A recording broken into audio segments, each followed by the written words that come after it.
Ассалаумағалейкум әріптестер, менің есімім Құлов Нұруса Жандәулетұлы. Мен Қаражанбас мұнай акционерлік қоғамында химиялық талдау зертханашысы болып қызмет атқарамын. Бүгін біздер мұнайдың физика-химиялық қасиеттері, мұнайдың тығыздығы мен тұтқырлығына талдама жасайтын боламыз. Біз оны CDM 3001 аппаратында жүзеге асырамыз. Бұл атақты Антон Пар компаниясының аз ғана сынамамен тез арада мұнайдың тығыздығы мен кинематикалық және де динамикалық тұтқырлығын анықтауға арналған құрылғы.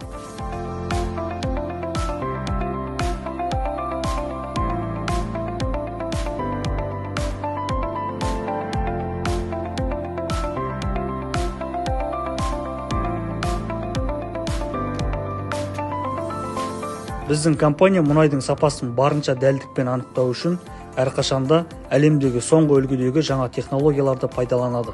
Біздің лабораториямызда мұнай мен қабат суына саналуан талдамалар жасалады, бұл соның біреуі ғана.